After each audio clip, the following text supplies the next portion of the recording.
Hello friends, welcome back to my channel the dream of the Nikhat. तो friend, कैसे आप सभी? आई होप अच्छे होंगे और अपनी स्टडी को आप अच्छे ढंग से कर रहे होंगे। तो फ्रेंड, आज की इस वीडियो में मैं आपको बताने वाली हूँ कि किन स्ट्रेटजी को फॉलो करके जो है आप किसी भी एग्जाम को ईजिली क्रैक कर सकते हैं। तो मेरे वीडियो में एंड तक बने रहिएगा और पसंद आए तो लाइक एंड सब्सक्राइब जरूर कर दीजिएगा।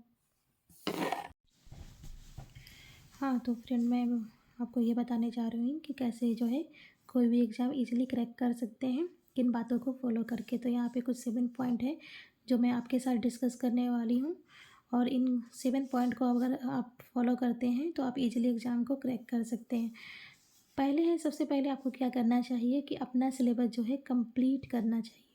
ये बहुत ही ज़रूरी है। आप जिस भी एग्ज़ाम की प्रिपरेशन कर रहे हैं, तो उसका क्या है, पहले सिलेबस को आप कंप्लीट करिए। ये सिलेबस कंप्लीट करना बहुत ज़रूरी है, ठीक है? और उसके बाद आप क्या है, सिलेबस आपका कंप्लीट हो जाता है तो उसको रिवाइज़ करिए, उसे लर्न करिए, याद करिए। उसके बाद रिवाइज़ करने के बाद नेक्स्ट स्टेप जो है, आप जो है उस एग्ज़ाम की पीवाईक्यूज़, मॉक टेस्ट लगाइए, और मॉक टेस्ट लगाने के बाद जो है आप उसको एनालिसिस कीजिए। देखिए, ये जो मेन है, पीवाईक्यू लगाना बहुत ज़रूरी होता है। इसी से जो है हम अपनी वीकनेस को पता करते हैं, अपनी कमज़ोरी को पता करते हैं कि किस टॉपिक में हमारी कितनी गलती हो रही है, कौन-सा टॉपिक हमारा वीक है, अभी उस पे वर्क करने की ज़रूरत है। तो जब तक आप पीवाईक्यू अटेम्प्ट नहीं करते हैं तो आपको ये पता नहीं चलता है। फ्रेंड, क्या होता है ना कि बहुत सारे बच्चे जो है पीवाईक्यू लगाने से घबराते हैं कि हम पीवाईक्यू लगाएँगे, हमारा नंबर कम आ जाएगा। तो मतलब बहुत ही घबराते हैं। तो इस बात से हमें घबराना नहीं चाहिए, बल्कि अपनी कमियों को एक्सेप्ट करना चाहिए। और पीवाईक्यू जब तक हम लगाएंगे नहीं, अपनी कमी हमें कैसे पता चलेगी, और जब पता नहीं चलेगी तो हम उस पर वर्क कैसे करेंगे। इस तरह से हमारा कोई भी एग्ज़ाम जो है क्लियर नहीं हो पाएगा।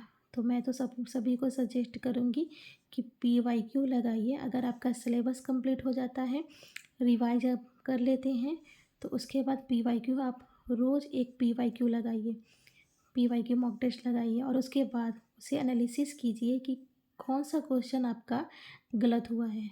और जो क्वेश्चन गलत हुआ है, एक आप नोटबुक बना लीजिए, और उसमें जो क्वेश्चन गलत हुआ है उसको नोट डाउन करिए। और नोट डाउन करने के बाद देखिए कि वो किस टॉपिक का है, कौन सा चैप्टर का है, किस टॉपिक का है। उस टॉपिक को आप जिस बुक से या गूगल से, या आजकल तो एआई चला हुआ है, चैट जीपीटी या बहुत सारे हैं, जेमिना है, किसी से भी आप उसको निकाल के आप उसे पढ़िए, उस पे उस वीक टॉपिक पे काम करिए, उसको समझिए, उसके कॉन्सेप्ट को समझिए, जहाँ आपकी गलती हुई है उसको नोट डाउन करके उस टॉपिक पे वर्क करिए, और फिर से जो है उस टॉपिक के सारे क्वेश्चन को आप लर्न करिए, उस टॉपिक को पढ़िए, समझिए, और उस टॉपिक के जितने भी क्वेश्चन है, पीवाईक्यूज़ में जितने भी क्वेश्चन है उसको जो है आप अटेम्प्ट करिए।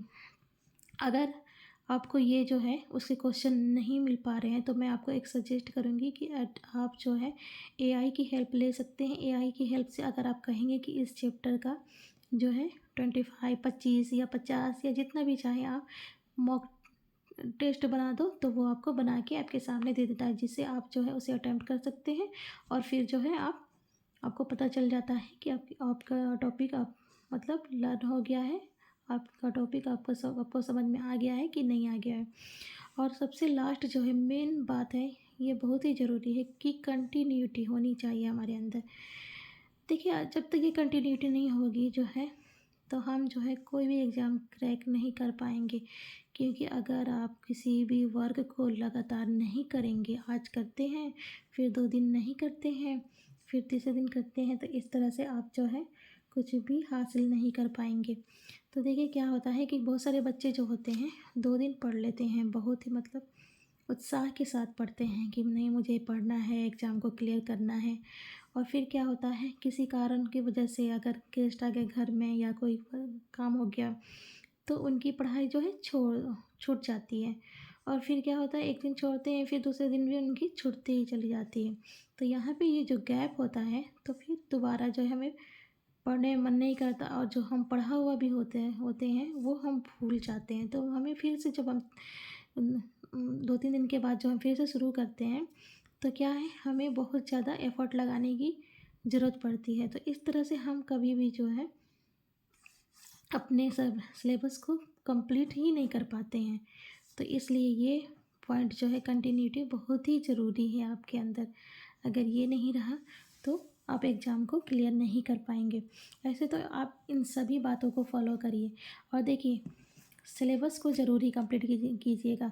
बहुत सारे बच्चे बच्चे जो होते हैं सिलेबस को कंप्लीट भी किए बिना ही एग्ज़ाम की प्रिपरेशन एग्ज़ाम दे देते हैं और उसके बाद पता चलता है कि उनके नंबर कम आ गए। नंबर क्यों कम आते हैं? जिनका अगर सिलेबस कंप्लीट होगा उनका नंबर कभी कम नहीं आएगा और जिसका सिलेबस ही कंप्लीट नहीं है उनके तो एग्ज़ाम क्रैक करना मुश्किल है भाई। तो आई होप मेरी वीडियो आपको अच्छी लगी होगी। अगर आपको मेरी वीडियो अच्छी लगी हो तो आप मेरे चैनल को सब्सक्राइब करना ना भूलिएगा ताकि नेक्स्ट वीडियो जो है आपको आसानी से मिल जाए। Thank you.